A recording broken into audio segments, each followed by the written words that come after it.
যারা ক্ষমা করে এরা অনেক ভালো থাকে ভাই, জানেন? আপনি ক্ষমা করে দিলে আপনি শান্তিতে থাকবেন। আপনি যদি আপনার ব্যাড এক্সপিরিয়েন্স, তিক্ত অভিজ্ঞতা, কে আপনারে গালি দিছিল, কষ্ট দিছিল, সবসময় এগুলো বয়ে বেড়ান, it will burn your self inside.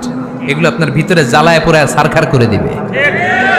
আর যদি ভুলে যান, জায়গায় মাফ করে দেন, তাহলে শোধবোধ সব শেষ। আমি আছি শান্তিতে, ঠিক কি না? আমরা শান্তি চাই কি চাই না? আমরা অতীতের এই কষ্ট বুকে নিয়ে আর চলতে চাই? সমাধান একটাই, ক্ষমা করে দেন।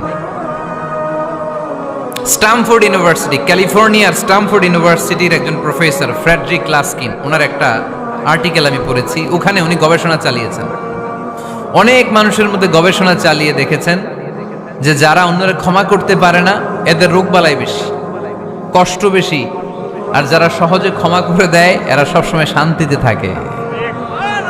এটা পরীক্ষিত, এটা ওনার একটা রিসার্চ।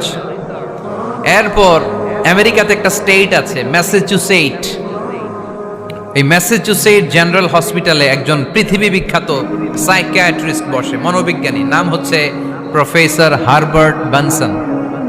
এই হারবার্ট বেনসন উনিও ওনার সব রোগীদেরকে দিয়ে একটা ফর্ম পূরণ করায়।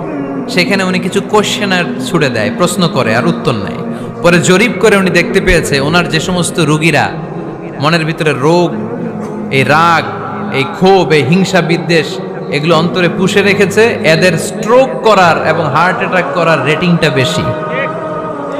এরা মেন্টাল স্ট্রেসে ভোগে বেশি। আর যারা সহজে ক্ষমা করে দেয়, মাফ করে দেয়, এদের মধ্যে এই রোগ বালাই নাই। যেরকম সুবহানাল্লাহ। এজন্য আল্লাহ বললেন মুত্তাকিনদের 3 নাম্বার বৈশিষ্ট্য, মুত্তাকিনরা আল্লাহর কাছে যেমনি ক্ষমা চায়, তারা নিজেরাও অন্যদেরকে তেমনি ক্ষমা করে দেয়। ওয়াল আফিনা আনিন নাস, আজকে থেকে আমরা মানুষের ক্ষমা করে দিব।